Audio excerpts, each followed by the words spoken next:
তরুণরা অনেক ফিতনার সম্মুখীন হচ্ছে, ইত্যাদি ইত্যাদি ইত্যাদি। তো এই পরিভাষাটি মুসলিম সংস্কৃতির একটি অংশ হয়ে উঠেছে, আমরা এটি সারাক্ষণ ব্যবহার করি। এর অর্থ কি সে সম্পর্কে আমাদের একটি নির্দিষ্ট ধারণা রয়েছে। আমি এই খুতবায় যা করতে চাই তা হলো প্রথমে তুলে ধরা যে শব্দটি তার মূল ভাষায় কি অর্থ বহন করে, ইসলাম পূর্ব আরবরা এই শব্দটিকে কিভাবে বুঝতো, এবং তারপর আমি তিনটি উপায় তুলে ধরতে চাই যেখানে আল্লাহ এই শব্দটি ব্যবহার করেছেন সামগ্রিকভাবে। যদিও এটি ভিন্ন ভিন্ন অনেক উপায়ে ব্যবহৃত হয়েছে, আপনি যদি সেই সবগুলোকে সংগ্রহ করে শ্রেণীবদ্ধ করার চেষ্টা করেন আপনি তিনটি ধরন পাবেন। এই তিনটি ধরন বুঝলে তা আমাদেরকে আমাদের দ্বীনকে আরো ভালোভাবে বুঝতে এবং আমাদের জীবন ও পরিস্থিতিকে আরো ভালোভাবে বুঝতে সাহায্য করবে। তো আমি শুরু করছি এই শব্দটির আদি অর্থ কি ছিল তা দিয়ে। আরবরা এভাবে শব্দটি ব্যবহার করত, ফাতানা যাহাব। তারা এটি ব্যবহার করত যখন তারা স্বর্ণ বা কোনো ধাতু পরিশোধন করত, কারণ ধাতু দূষিত অবস্থায় থাকতে পারে, এর গভীরে খাদ থাকতে পারে। আর যখন আপনি স্বর্ণ গলিয়ে ফেলেন এবং চরম তাপের নিচে রাখেন তখন গভীরে প্রথিত থাকা সমস্ত দূষণগুলো গলে যেতে শুরু করে। অবশেষে স্বর্ণটি ফিতনা নামক প্রক্রিয়ার মধ্য দিয়ে যায়। আর এই কারণেই যে ব্যক্তি স্বর্ণ নিয়ে এই কাজটি করত তাকে বলা হতো ফাত্তান। তারা এই শব্দটি গাছের পুরো বাকল বা কাঠ বা অন্য কিছুর জন্য ব্যবহার করত, যা তাদের কিছুটা গলাতে বা কিছুটা গরম করতে হতো যাতে এটিকে সোজা করা যায়। এই প্রক্রিয়াটিকেও ফিতনা প্রক্রিয়া বলা হতো। একইভাবে কাঠমিস্ত্রি বা খোদাইকারী যে কাঠকে পরিবর্তন করে এবং কেটে ফেলে এবং এটিকে সম্পূর্ণ নতুন কিছুতে পরিণত করে তাকে বলা হতো ফাইতান। আর মাফতুন শব্দটি দিনার অর্থাৎ মুদ্রার জন্য ব্যবহৃত হতো, কারণ মুদ্রাগুলোর উপর রাজা বা কোনো একটি দেশের প্রতীক থাকতে হয়। এমনকি এখনো মুদ্রাগুলির উপর এক ধরনের চিত্র থাকে যা সেগুলিতে খোদাই করা হয়, এবং এটি করার জন্য ধাতুকে নির্দিষ্ট ছাঁচের আকৃতি দিতে চরম তাপ বা চরম চাপের প্রয়োজন হয়। আর এই কারণেই এটিকে বলা হয় মাফতুন। খোদাই করা কোনো মুদ্রাকে মাফতুন মুদ্রা বলা হয়। এটি ছিল এই শব্দটির আদি অর্থ। এখান থেকেই ধারণাটি এসেছে। যেহেতু আরবরা তাদের ভাষায় খুবই সমৃদ্ধ, পরীক্ষা অর্থে তাদের অনেক শব্দ রয়েছে। উদাহরণস্বরূপ ইবতিলাহ, ইমতিহান বা ইখতিবার এবং অন্যান্য শব্দও পরীক্ষার জন্য ব্যবহৃত হয়। কিন্তু ফিতনা এমন পরীক্ষার জন্য ব্যবহৃত হয় যা আপনার অভ্যন্তরে গভীরে গিয়ে পুড়িয়ে ফেলে। অথবা ফিতনা হলো এমন একটি পরীক্ষা যা আপনাকে গভীরতম স্তর পর্যন্ত পরীক্ষা করে। এটি একটি গভীর পরীক্ষা, অত্যন্ত গুরুতর একটা পরীক্ষা, এমন পরীক্ষা যা এমনকি পুড়িয়ে দেয়। সেই পরীক্ষায় উত্তীর্ণ হওয়ার জন্য আপনাকে যন্ত্রণার মধ্য দিয়ে যেতে হয়। এই ধরনের পরীক্ষাকে বলা হয় ফিতনা। সুতরাং এটি কোনো ছোট বিষয় নয় যার মধ্য দিয়ে একজন মানুষ যায়, তাই না? আর অবশ্যই আমরা জানি, প্রত্যেক মুসলিম জানে, এই গোটা জীবনটাই একটা পরীক্ষা। এই জীবনের ভালো বিষয়গুলো একটি পরীক্ষা এবং এই জীবনের খারাপ বিষয়গুলোও একটি পরীক্ষা। কিন্তু কিছু পরীক্ষা অন্য পরীক্ষার তুলনায় কঠিনতর। যখন সেই পরীক্ষাগুলো অত্যন্ত কঠিন হয় তখন সেগুলোকে বলা হয় ফিতনা। তো এটা প্রথম বিষয় যা আমি চাই আপনারা উপলব্ধি করুন। দ্বিতীয় বিষয়টি হলো, তিন ধরনের ফিতনা রয়েছে যা নিয়ে আল্লাহ কোরআনে কথা বলেছেন। একটি আসে স্বয়ং আল্লাহর পক্ষ থেকে, তিনি বিভিন্ন ভাবে এই বিষয়ে কথা বলেছেন। তবে এই দুনিয়াতে ফিতনা আসার একটি উপায়, প্রসঙ্গত এই দুনিয়াতে ফিতনা রয়েছে এবং ফিতনা রয়েছে আখিরাতেও। সেই দিন তাদেরকে আগুনের উপর ফিতনায় ফেলা হবে, সেটা হবে বিচার দিবসে। তারা ফিতনার মধ্যে থাকবে। এর মানে কি? ঠিক যেমন আগুন ধাতুর গভীরে জ্বালায় এবং ভেতরের খাদ গলিয়ে দেয়, সেভাবেই আল্লাহ জাহান্নামের অধিবাসীদের ভেতরটা জ্বালিয়ে দেবেন। আর বিচার দিবসের এই অবস্থার জন্য তিনি ফিতনা শব্দটি ব্যবহার করেছেন। কিন্তু আমি এখানে আখিরাতের কথা বলছি না। এই দুনিয়ার পরিপ্রেক্ষিতে ফিতনা হলো তিন প্রকারের, আর এর মধ্যে প্রথমটি হলো আল্লাহ যখন কাউকে ফিতনায় ফেলেন। আপনাদের মনে রাখার জন্য সবচেয়ে সহজ উদাহরণ হলো আল্লাহ মুসা আলাইহিস সালাম সম্পর্কে বলেছেন, যখন মুসা আলাইহিস সালাম পর্বত শিখরে তার সাথে কথা বলেছিলেন, আল্লাহ তাকে বলেছিলেন ওয়াফাতান্নাকা ফুতুনা, আমি তোমাকে বহুবার পরীক্ষা করেছি, আমি তোমাকে বহুবার ফিতনায় ফেলেছি। যখন তিনি জন্মগ্রহণ করেন সরকারি নির্দেশ ছিল সব শিশুকে হত্যা করা, এমনকি শিশুকালেও তিনি ফিতনায় পড়েছিলেন। তিনি ফিতনায় ছিলেন যখন তিনি এমন একটি ঝুড়িতে ছিলেন যা ডুবে যেতে পারত। তিনি ফিতনায় ছিলেন যখন তাকে ফেরাউনের ঘরে লালন পালন করা হচ্ছিল। তিনি ফিতনায় ছিলেন যখন তাকে মিশর থেকে পালাতে হয়েছিল। তিনি ফিতনায় ছিলেন যখন তিনি মিশরে ফিরতে পারছিলেন না। সুতরাং এই সবই ছিল ফিতনা যার মধ্য দিয়ে তিনি গিয়েছেন। এই সমস্ত কঠিন পরীক্ষার মধ্য দিয়ে তিনি গিয়েছেন এবং আল্লাহ বর্ণনা করেছেন কিভাবে মুসা আলাইহিস সালামকে ফিতনার মধ্যে ফেলা হয়েছিল। আপনি হয়তো ভাববেন আল্লাহ বিশ্বাসীদের জন্যই এমনটা করেন, কিন্তু আল্লাহ ফেরাউনের ক্ষেত্রেও এর উল্লেখ করেছেন।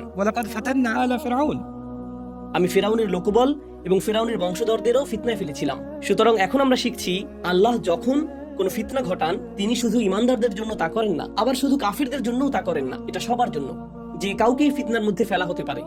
আর এই কারণেই আমরা কোরআনে পাই فتنتك تصيبها من تشاء تصيب بها من تشاء إن هي إلا فتنتك تصيب بها من تشاء। মুসা আলাইহিস সালাম এক পর্যায়ে আল্লাহকে এই কথা বলেছিলেন, এটা আপনার ফিতনা, আপনি যাকে ইচ্ছা আপনার ফিতনা দ্বারা আঘাত করতে পারেন, আপনি যাকে ইচ্ছা আপনার ফিতনা দ্বারা আঘাত করতে পারেন। সুতরাং মুসলিমরা এই জীবনের অসুবিধা, সংকট বা পরীক্ষা নিয়ে অতি সরলীকৃত ধারণা রাখে না। তাই আমরা বলি না কিভাবে ভালো মানুষেরা কষ্টে থাকে, আর কিভাবে খারাপ মানুষেরা আরামে এসে থাকে এটা আমার বুঝে আসে না। যারা এমন কথা বলে তারা নিশ্চয়ই কোরআন অধ্যয়ন করেনি। যারা এমন কথা বলে তারা এটা শিখেনি, لقد خلقنا الإنسان في كبد কারণ আল্লাহ শুরু থেকেই এটা স্পষ্ট করে দিয়েছেন যে ফিতনা ঘটবেই এবং واتقوا فتنة لا تصيبن الذين ظلموا منكم خاصة আল্লাহ বলেছেন তোমাদের এমন ফিতনাকে ভয় করা উচিত যা শুধু তাদের উপরই আসবে না যারা অন্যায় করেছে। সুতরাং ফিতনা শুধু খারাপ বা অন্যায়কারী লোকদের উপরই আসে না, ফিতনা সবার উপরই আসে। আর কখনো কখনো কিছু মানুষের অপরাধের জন্য অনেক মানুষকে এর মূল্য দিতে হয়। অন্তত এই দুনিয়াতে বিষয়টা এমনই মনে হয়, কিছু লোক অপরাধ করে আর সবাইকে তার মূল্য দিতে হয়, তাই না? আর এটাই হলো ফিতনার প্রকৃতি। আল্লাহ নানানভাবে ফিতনা সৃষ্টি করেন এবং কিছু ফিতনা অত্যন্ত মারাত্মকভাবে অন্যায্য বলে মনে হয়। যেমন সম্প্রতি আমি ইউসুফ আলাইহিস সালামের ঘটনা নিয়ে আলোচনা করেছিলাম। আর ইউসুফ আলাইহিস সালামের সাথে তার জীবনের শুরু থেকে যা ঘটেছে তা ছিল অন্যায্য। আর তার ভাইরা তার সাথে যা করেছে তাতে তার কোনো দোষ ছিল না, তারা তাকে ফিতনায় ফেলেছিল। ফিতনার একটি ধরন পেলাম যখন আল্লাহ আপনাকে ফিতনায় ফেলেন। ওকে, তাহলে এবার দ্বিতীয় ধরনটি নিয়ে কথা বলা যাক। দ্বিতীয় ধরনটি হলো যখন মানুষ আপনাকে ফিতনায় ফেলে। যখন মানুষ ফিতনায় ফেলে, যেমন ইন্নাল্লাযীনা ফাতানুল মুমিনিনা ওয়াল মুমিনাত, যেমন রব্বানা লা তাজআলনা ফিতনাতাল লিল্লাযীনা কাফারু। যখন মানুষ আপনাকে কষ্টে ফেলে, যখন মানুষ ঈমানদারদেরকে নির্যাতন করে, যখন মানুষ ঈমানদারদেরকে আক্রমণ করে, যখন মানুষ অন্যায় করে, যখন মানুষ অন্যের উপর জুলুম করে, কুরআনে বর্ণিত এটি হলো দ্বিতীয় প্রকারের ফিতনা। যারা অন্যের বিরুদ্ধে অপরাধ করে তারা তাদেরকে ফিতনায় ফেলে। যারা নির্যাতন, নিপীড়ন, লুটতরাজ, হত্যা করে তারা অন্য মানুষকে ফিতনায় ফেলে। যারা অন্যদের সাথে দুর্ব্যবহার করে তারা মানুষকে ফিতনায় ফেলে। এটা আরেকটি ধরন। তো দুটি ধরনের ফিতনা পাওয়া গেল, একটি ফিতনা যা আল্লাহর পক্ষ থেকে আসে, আরেকটি ফিতনা যা মানুষের পক্ষ থেকে আসে। তৃতীয় আরেকটি ধরনও রয়েছে, যে ফিতনায় আমি নিজেকে ফেলি। ولكنكم فتنتم أنفسكم আল্লাহ বলেন তোমরা নিজেরাই নিজেদেরকে ফিতনায় ফেলেছো, তোমরা নিজেদেরকে ফিতনার মধ্যে নিক্ষেপ করেছো। এখন আমরা তিনটি ধরন পেলাম। এখন আমাদেরকে বুঝতে হবে এই তিনটি কিভাবে কাজ করে। একটি হলো আল্লাহর পক্ষ থেকে ফিতনা, আরেকটি হলো খারাপ মানুষের পক্ষ থেকে ফিতনা। আর প্রসঙ্গত এটা শুধু খারাপ মানুষই নয়, আমার স্পষ্ট করা উচিত ছিল এটা শুধু খারাপ মানুষের পক্ষ থেকে আসে না। আল্লাহ বলেছেন ইন্নামা আমওয়ালুকুম ওয়া আওলাদুকুম ফিতনা, এমনকি আপনার সন্তানরাও ফিতনা। সুতরাং আপনার সন্তানরা আপনাকে ফিতনায় ফেলে। শুধু কাফেররাই আপনাকে ফিতনায় ফেলে না, আল্লাহর শত্রুরাই আপনাকে ফিতনায় ফেলে না। যে শিশুটিকে আপনি ভালোবাসেন, যে সন্তানদের আপনি ভালোবাসেন, যে মেয়ের বিয়ে দেয়া নিয়ে আপনি আন্দোলিত, আর কয়েক সপ্তাহের মধ্যেই তার বিয়ে, আল্লাহ সেটাকেও ফিতনা বলেছেন, তাই না? সুতরাং ফিতনা আসে আল্লাহর পক্ষ থেকে, ফিতনা আসে মানুষের পক্ষ থেকে, এবং ফিতনা আসে নিজের ভেতর থেকে। এখন আল্লাহ কোরআনে যা বর্ণনা করেছেন তা হলো যখন মানুষের ঈমান দুর্বল থাকে তখন তারা কেমন হয়, তাদের সাথে কি ঘটে।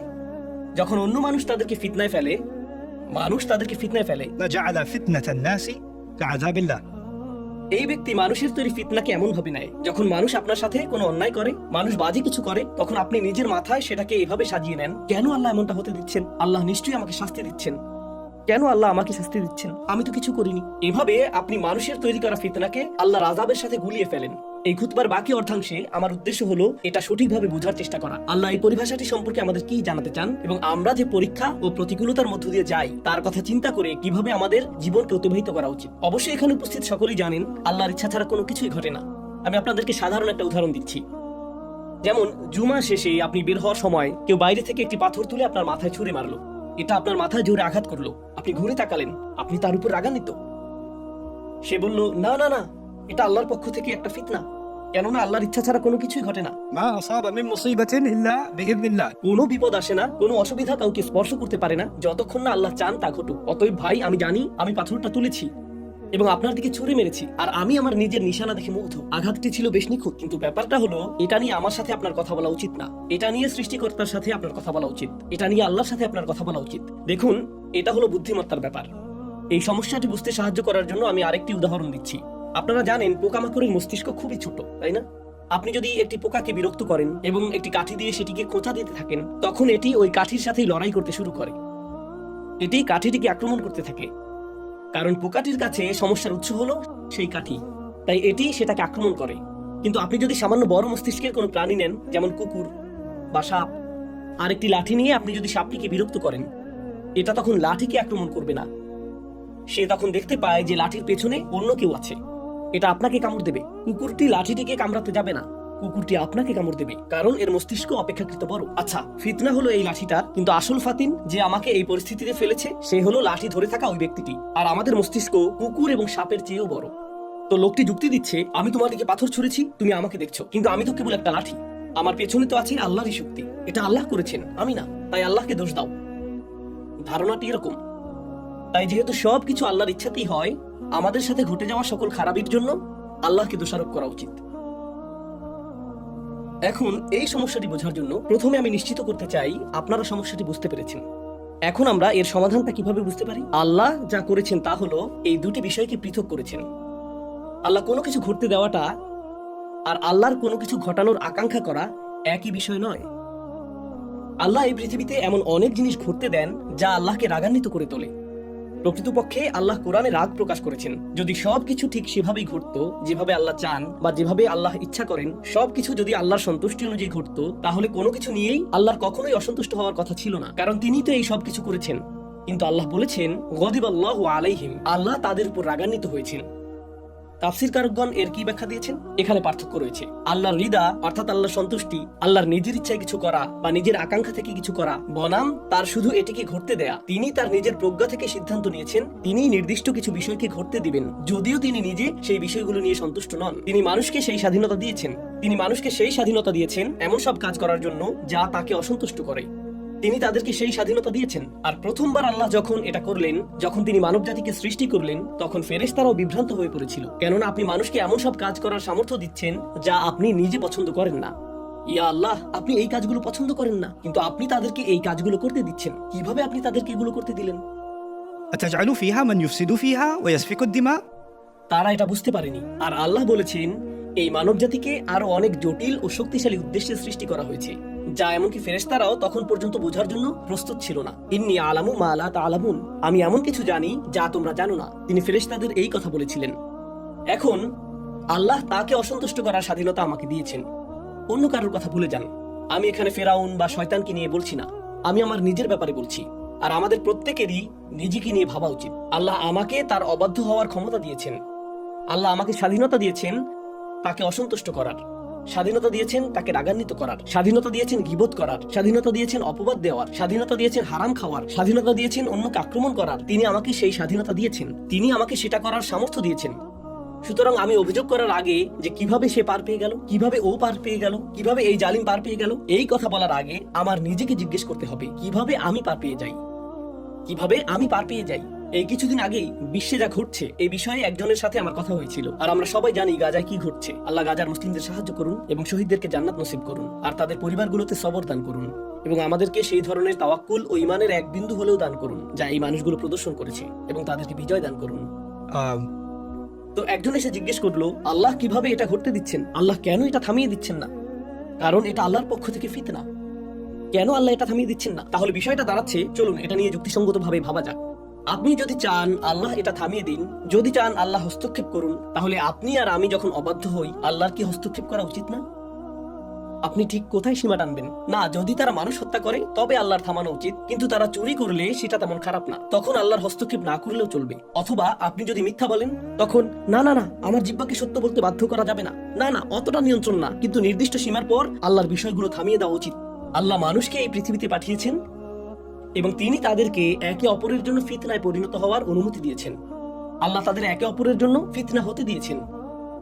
আর আমরা যখন একে অপরকে ফিতনায় ফেলি, মানুষ যখন একে অপরকে ফিতনায় ফেলে, আর তারপর আমরা বলি না না না এটা আল্লাহর দোষ, আল্লাহ এমনটা করেছেন, কোনো মানুষ নয়, এটাই হলো আপনি যখন নিজেকে নিজে ফিতনায় ফেলেন। এটি তৃতীয় ধরন, এটা আল্লাহর পক্ষ থেকে, শুধু এই অর্থে যে আল্লাহ আপনাকে পরীক্ষিত হতে দিয়েছেন। আল্লাহ একটি পরিস্থিতি তৈরি করেন এবং আপনাকে পরীক্ষার সম্মুখীন হতে দেন, এটা দেখতে যে আপনি কেমন প্রতিক্রিয়া দেখাবেন, আমি কেমন প্রতিক্রিয়া দেখাবো, ব্যাস এইটুকুই। আপনারা জানেন ইসলাম ছাড়া ভিন্ন ধর্মী আরো মানুষ আছে, তারাও কিন্তু স্রষ্টায় বিশ্বাস করে। কিছু মানুষ এক নিপীড়ক স্রষ্টায় বিশ্বাস করে, যে মানুষকে যন্ত্রণা দিয়ে মজা পায়, যে এই খেলা উপভোগ করে। যেমন পুরনো দিনের রাজারা তাদের বিনোদনের জন্য যা করত, তারা একটি স্টেডিয়ামে যেত, সেখানে একজন বন্দীকে বের করে আনতো আর একটা সিংহ বের করে আনতো, আর মানুষটিকে সিংহটির ছিঁড়ে খেতে দেখাটা তারা উপভোগ করত নিজেদের বিনোদনের জন্য। তাই মানুষের এই অসুস্থ ধারণা তৈরি হলো যে রাজারা তাদের প্রজাদের কষ্ট দেওয়াটা উপভোগ করে। কিছু লোক এমন দর্শনও তৈরি করেছে যে আচ্ছা একজন স্রষ্টা আছেন, তিনি এই মহাবিশ্ব সৃষ্টি করেছেন, কিন্তু তিনি এটা দেখে উপভোগ করেন যে আমরা একে অপরকে পুড়িয়ে দিচ্ছি, আমরা একে অপরকে হত্যা করছি। তাদের দৃষ্টিতে এই হলো স্রষ্টার স্বরূপ। এই ধরনের ধারণাকেই বলা যায় মানুষের নিজেকে নিজে ফিতনায় ফেলা। جعل فتنة الناس كعذاب الله। এটাই সেই বিষয়। আল্লাহ আজ্জা ওয়া জাল্লা নিজেও এর বর্ণনা দিয়েছেন। আল্লাহ যখন আমাকেও আপনাকে ফিতনাতে ফেলেন, এর একটি উদ্দেশ্য রয়েছে। আসুন উপসংহারে আসি। আল্লাহ যে আমাকে ফিতনাতে ফেলেছেন, এটা বোঝার সঠিক পদ্ধতি কি? যদি কেউ আমার টাকা চুরি করে, তবে সেই ব্যক্তি আমাকে ফিতনাতে ফেলেছে, কিন্তু আল্লাহ এটা হতে দিয়েছেন, আল্লাহ এটা ঘটার অনুমতি দিয়েছেন। সুতরাং চূড়ান্ত প্রশ্নটি হলো, কেন আল্লাহ এটি ঘটার অনুমতি দিলেন? দুটি কারণ। আল্লাহ সেই চোরকে পরীক্ষা করেছেন এবং আল্লাহ আমাকেও পরীক্ষা করেছেন। আর সেই লোকটি ইতিমধ্যেই ব্যর্থ, কারণ সে চুরি করেছে। এখন যে অংশটি বাকি তা হলো, আমি কি করতে যাচ্ছি?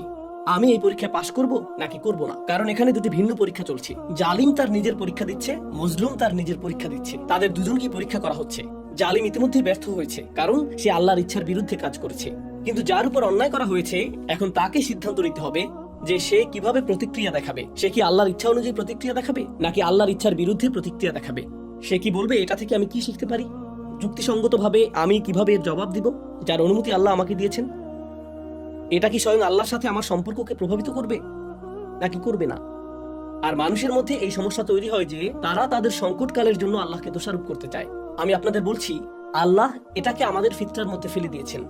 তিনি মানুষের প্রকৃতিতে এটা দিয়েছেন। এটা বোঝার জন্য আপনাকে মুসলিমও হতে হবে না। আল্লাহ আমাদের প্রকৃতির মধ্যে এই বোধশক্তি দিয়েছেন যে আসলে মানুষই একে অপরকে সংকটে ফেলে। আপনি যদি এখন আপনার গাড়ি চালাতেন আর কেউ আপনাকে পেছন থেকে ধাক্কা দিত, আল্লাহ আপনাকে রক্ষা করুন, কিন্তু এমনটা ঘটলে কেউ পেছন থেকে ধাক্কা দিলে সাথে সাথে আপনি বলেন না, يا الله ما هذه الفتنة؟ আপনি পেছনে তাকিয়ে বলেন, এই যে ভাই, দেখে চলুন, ফোনে কথা বলছেন কেন? সাথে সাথে যে ব্যক্তি ধাক্কা দিয়েছে তাকে আপনি দোষ দেন, আপনি আল্লাহকে দোষ দেন না। আপনি আল্লাহকে দোষ দেন না। আপনি বলেন, এই আপনার ড্রাইভিং লাইসেন্স দিন, আমি পুলিশ ডাকছি। তাৎক্ষণিকভাবেই আপনি তাকে দায়ী করছেন, তাই না? আর এই একই ব্যক্তি যখন তার সাথে খারাপ কিছু ঘটে, সে বলে, আমি এই লোকটিকে দায়ী করতে চাই। কিন্তু যখন সে নিজে কোনো ভুল করে, সে বলে, এটা তো আল্লাহর ইচ্ছা ছিল, আমার কি করার আছে? قدر الله ما شاء فعل. বুঝতে পারছেন? এটা এক ধরনের মুনাফিকি, তাই না? অন্যদের দায়ী করতে চাই কিন্তু নিজেকে নয়। তো মানুষ এসব বিষয় নিয়ে দর্শন কপচায় এবং তারা এসব নিয়ে কথা বলে এবং তারা নিজেদেরকে ফিতনাতে ফেলে দেয়। আল্লাহ এমন লোকদের সম্পর্কে বলেছেন, ألا في الفتنة سقطوا. তারা কি ইতিমধ্যে ফিতনায় পতিত হয়নি? তারা কি ইতিমধ্যে পতিত হয়নি? এজন্যই আল্লাহর কিতাব অধ্যয়ন এবং আল্লাহর কিতাব নিয়ে গভীরভাবে চিন্তা করা এত বেশি গুরুত্বপূর্ণ। এই কারণেই এটা বোঝা জরুরি যে একটি দৃশ্যমান জগৎ আছে এবং একটি অদৃশ্য জগৎও আছে। আর আল্লাহ যা কিছু করেন সেগুলোর পেছনে একটি উদ্দেশ্য থাকে। এটা কখনো উদ্দেশ্যহীন নয়। আল্লাহ আমাকে উদ্দেশ্য ছাড়া সৃষ্টি করেননি। আর আল্লাহ আমাকে এমন কোনো পরিস্থিতিতেও ফেলেন না যার কোনো উদ্দেশ্য নেই। সেই প্রত্যেকটি উদ্দেশ্যের পেছনেই কোনো না কোনো হিকমা রয়েছে। মানুষ একে অপরের সাথে নির্বুদ্ধিতা সুলভ কাজ করে থাকে, কিন্তু আল্লাহ সেই সব নির্বোধ কাজের পেছনেও প্রজ্ঞাপূর্ণ কোনো উদ্দেশ্য না থাকার সুযোগ দেন না। এই কারণেই তিনি ইউদাব্বিরুল আমর, তিনি তাদবিরুল আমর ঘটান। তিনি সবকিছু পরিকল্পনা করেন। এমনকি আমাদের যে সকল কাজের পরিকল্পনা আমরা করি না অথবা খুবই বাজে পরিকল্পনা করি, সেগুলোর পেছনেও আল্লাহর মহৎ কোনো হিকমা নিহিত থাকে।